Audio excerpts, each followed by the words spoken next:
So, a new Planet of the Apes movie is out in theaters, and I thought it was a great opportunity to talk about this franchise. I watched the five classic Planet of the Apes movies as a kid. I loved them then, and I still love them today, but rewatching them, I must admit that they're not great movies. The first one is a sci fi classic that still holds up, in my opinion, but the sequels are another story.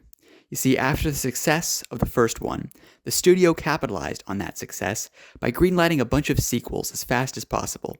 They made a new movie every year. Add on the fact that each sequel had a lower budget than the last, and it's obvious that these movies would have diminishing returns. But despite that, the people the studio hired to write these films were creative, passionate storytellers that clearly cared deeply for the movies they were making. These movies refuse to be lazy. Each film has a completely different tone and aesthetic from the others. The writers introduce some wild new sci-fi concept in almost every film. This keeps the franchise feeling fresh and original with each installment. So even though these films have many technical flaws due to the rushed productions and cheap budgets, I can't help loving them and their creativity. But by the fifth film, the box office returns were too low and the franchise went dormant. There was an attempt to remake the original in 2001, but this wasn't received well.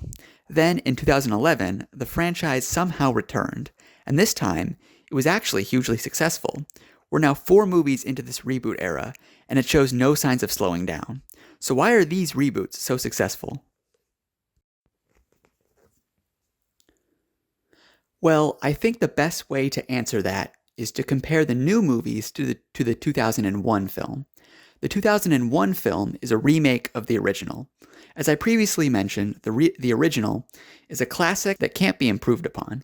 But the 2011 movie is secretly a remake of the fourth film, Conquest of the Planet of the Apes. Its sequel, Dawn of the Planet of the Apes, is a remake of the fifth film, Battle for the Planet of the Apes. These movies were flawed, but had interesting ideas that theoretically could serve as the basis for great movies. And this is the key to why these movies were able to revive a franchise while so many others flounder and fail. You see, Hollywood loves remakes, but the problem is the movies they pick to remake are almost always classics, unimpeachable masterpieces. When you're remaking a movie, the audience is always going to compare your remake to the original.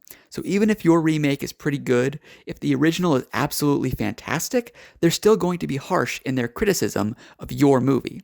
But if you're remaking a bad movie, you have a much easier job.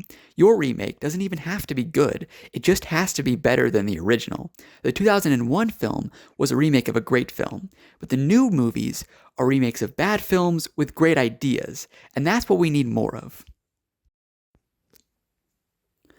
Compare this to Avatar: The Last Airbender. The original cartoon is a classic, an unimpeachable masterpiece. Hollywood has tried to adapt it into live action twice now. The first attempt had a pretty negative reception. The second attempt, while not as harshly criticized, still wasn't received as well as the original cartoon. Trying to make a live action film or show that's as good as that original cartoon is a pretty difficult task, but Avatar has a sequel series, The Legend of Korra. I don't think Korra is a terrible show by any means, but it isn't as perfect as Avatar.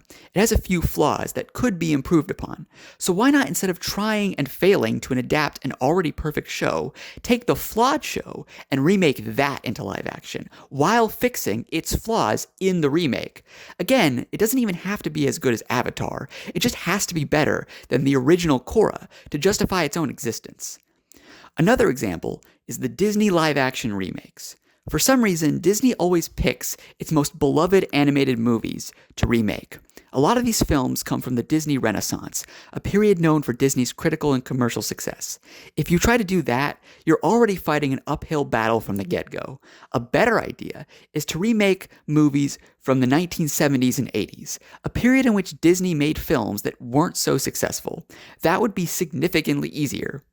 In conclusion, I think the Planet of the Apes reboot series worked because they knew not to fix what wasn't broken and were very smart in which films they chose to remake. And I think the rest of Hollywood should take note and apply this mindset to their own franchises. Thanks for watching.